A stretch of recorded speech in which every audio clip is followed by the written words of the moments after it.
Hello viewers. Pakistan में हमारे बचपन के ज़माने में एक अजीब सा पटाखा हुआ करता था जिसे बच्चे बड़े शौक़ से चूहा पटाखा कहते थे, और उसका नाम शायद इसलिए रखा गया था कि उसे आग लगाने के बाद वो बिल्कुल चूहे की तरह ज़मीन पर दौड़ने लगता था। ना उसमें किसी बड़े धमाके की कोई ताकत होती थी, कोई आवाज़ होती थी, ना आसमान को रोशन करने वाली कोई चमक होती थी। बस उसे आग लगाइए और वो ज़मीन के ऊपर इधर उधर जिग जैग बनाता हुआ दौड़ने लगता था। कभी अचानक दाएं मुड़ जाना, कभी बाएं मुड़ जाना, कभी दायरा बनाना और कभी सीधा भाग निकलता। बच्चे उसके पीछे हंसते, पीछे पीछे भागते, तालियां बजाते और उसकी हरकतों से लुत्फ़अंदोज़ होते रहते। इस पटाखे की व्यूअर्स असल ताकत उसके धमाके में नहीं थी, बल्कि उसके तमाशे में हुआ करती थी। कभी कभी जब आज के ज़माने की मजहबी और सियासी खताबत को गौर से अगर देखा जाए तो वो अजीब हद तक उस चूहे पटाखे की याद दिलाती है।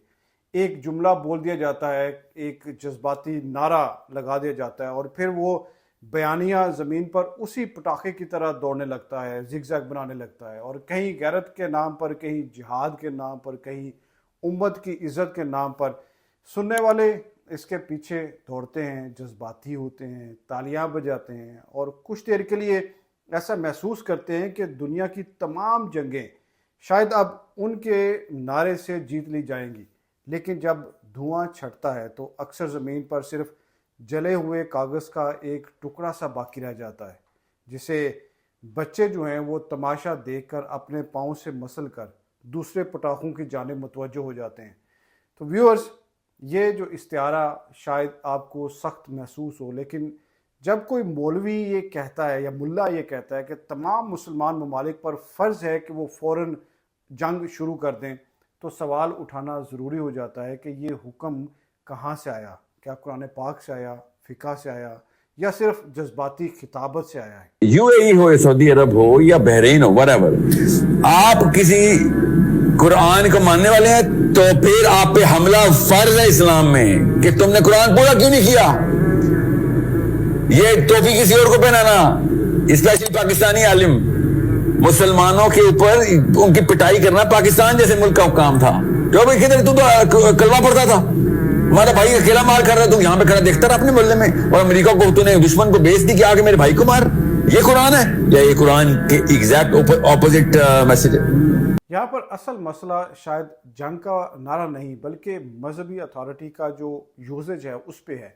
जब कोई शख्स कुरान करीम का हवाला दिए बगैर ये कहता है कि कुरान तुम पर ये फ़र्ज करता है, तो वो दरअसल एक मुकद्दस मतन को अपने राय के हक़ में इस्तेमाल कर रहा है या उसको एक्सप्लॉइट कर रहा है। और आवाम के लिए कुरान पाक का नाम एक इंतहाई मुकद्दस अलामत है। इसलिए जब भी कोई मुकर्रर कुरान पाक का हवाला दे तो लोग उस पर सवाल करने से हिचकिचाने लगते हैं।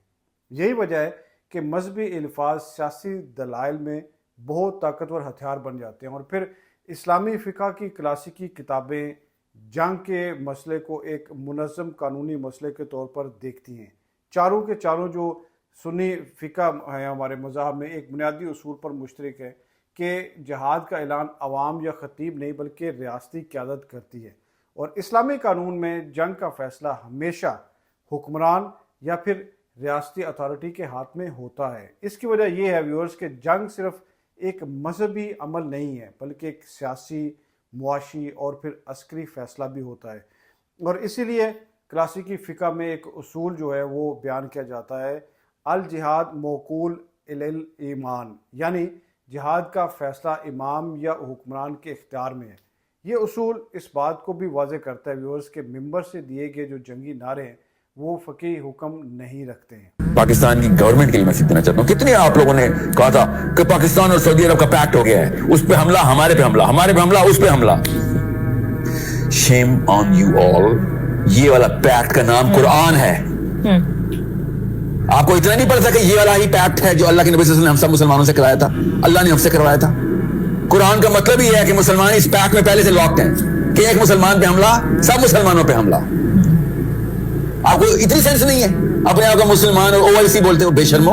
अब जनाब साहिल अदीम जो हर मजहबी पहलू और मजहबी मटेरियल को साइकोलॉजी के साथ जोड़ते हैं, जब वो اس طرح کا جذباتی بیان غصے کے ساتھ اور پھر لان تان کرنے والے انداز میں کرتے ہیں تو ان کو یہ بالکل معلوم ہوتا ہے کہ مسلم دنیا میں ایک اور طاقتور عنصر بھی موجود ہے جو بکتا بہت ہے، اور وہ ہے تاریخی احساس زوال۔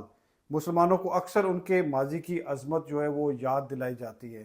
خلافت، فتوحات اور عالمی طاقت کی داستانیں اجتماعی حافظے کا حصہ ہیں، جبکہ موجودہ زمانے میں مسلمان ممالک جو ہیں وہ کمزور نظر آتے ہیں۔ تو یہ تضاد جو ایک نفسیاتی خلا پیدا کرتا ہے، اور اسی خلا کو جذباتی خطابت جو ہے وہ بھر دیتی ہے۔ اور ساحل ادیم جیسے جو ہیں یہ بالکل سمجھتے ہیں کہ کس وقت اور کیوں معاشرے میں ایسے بیانیے پیدا کیے جاتے ہیں جو لوگوں کو ایک خاص جو طرز فکر ہے اس کے اندر قید کر دیتے ہیں، اور جنگی خطابت بھی ویورز اسی بیانیے کا حصہ بن سکتی ہے۔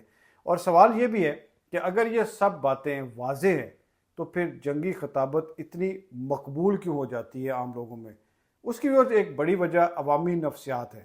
انسانی ذہن جو ہے وہ کمپلیکس جو فیکٹرز ہیں ان کے مقابلے میں سادہ کہانیوں کو زیادہ پسند کرتا ہے، اور عالمی سیاست جو ہے وہ انتہائی پیچیدہ ہوتی ہے۔ اس میں معاہدے، سفارت کاری، اقتصادی مفادات اور پھر عسکری توازن جیسے جو عوامل ہیں، جو فیکٹرز ہیں وہ شامل ہوتے ہیں۔ لیکن جب کوئی خطیب، کوئی ملا، کوئی مولوی اس پیچیدہ مسئلے کو ایک سادہ کہانی میں بدل دیتا ہے، یعنی ہم مظلوم ہیں اور وہ ظالم، لہٰذا جنگ ہی اصل حل ہے، تو یہ بیانیہ فوراً دل کو لگتا ہے۔ یہ وہی لمحہ ہوتا ہے جب جذبات جو ہے وہ عقل پر غالب آ جاتے ہیں، اور پھر جذبات کو اگر مذہبی پرسپیکٹیو کے ساتھ آپ کو لپیٹ کر پیش کیا جائے تو پھر تو یہ سونے پہ سہاگا ہوتا ہے۔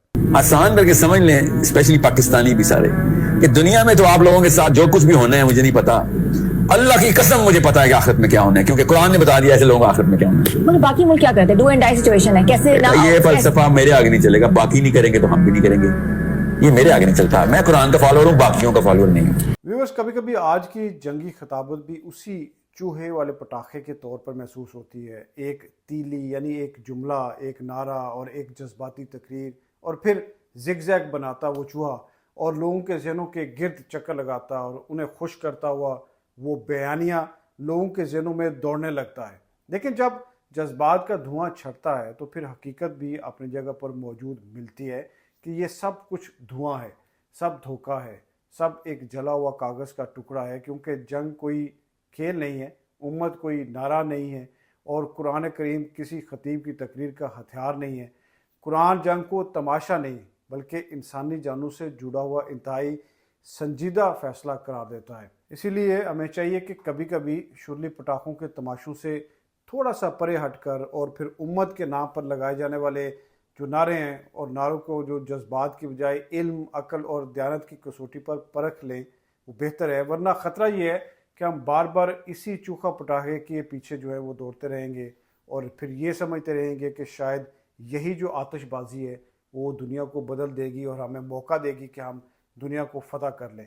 تو ایسا ہوگا نہیں، ایسا ہے بھی نہیں حقیقت میں۔ اور اس جذباتی نعرے سے، ان جذبات سے باہر نکل کر حقیقت کی دنیا میں ہمیں اپنی آنکھیں جو ہے وہ کھولنی چاہیے اور حقیقت کو ماننا چاہیے، قبول کرنا چاہیے۔ ویورز، آپ کو اگر ویڈیو پسند آئی ہے ضرور شیئر کریں، لائک کریں، اپنے خیالات کا ضرور اظہار کریں، اور چینل کو سبسکرائب کرنا مت بھولیے گا۔ بہت شکریہ۔